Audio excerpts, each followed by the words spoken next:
Let's study today the similarity between LC, that is documentary credit, and standby LC. See here, UCP Article 2, while defining the credit, it draws no distinction between the documentary credit and the standby LC. Now, first question which would arise in your mind is UCP applicable to standby? So yes, UCP Article 1 says that it is applicable to any documentary credit, including to the extent to which it may be applicable, it may be any standby LC. Means when the standby states that, see here, when the text of the credit expressly indicates that it is subject to these rules, means standby must state that it is applicable to UCP 600.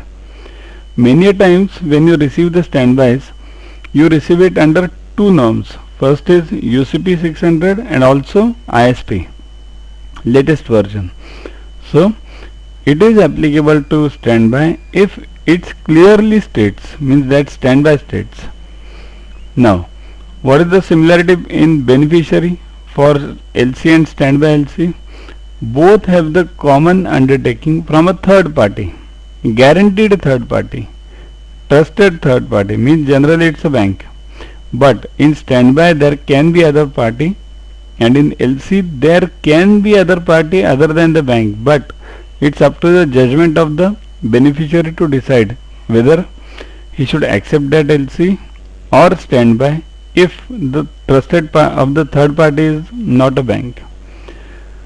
So that is the advantage to the bene, that third party guarantees. What is the advantage to the applicant?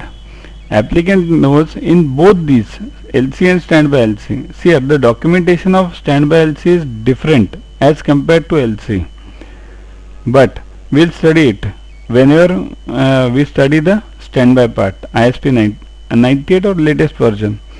So what does the applicant has a guarantee? When the stipulated documents are presented, only then the bank will pay. So that is a point in both LC and standby LC. These were the two similarities. We'll look at more the obligation of the issuers in both the commercial credit and as well as standby credit are identical. Now what are they identical? Identical means both have to pay against the presentation of stipulated documents. Whatever the documents the LC asks for, if those documents are presented, either LC or standby LC, if those documents are presented, bank needs to pay.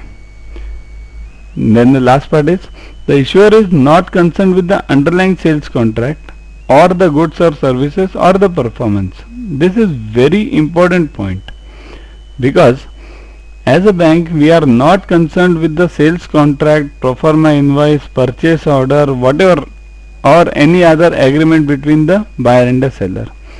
Even we are not concerned whether the goods have arrived at the port or the services which have been said in the LC are rendered, whether the goods are of good quality, whether the goods are of bad quality, whether there is any dispute between the buyer and the seller.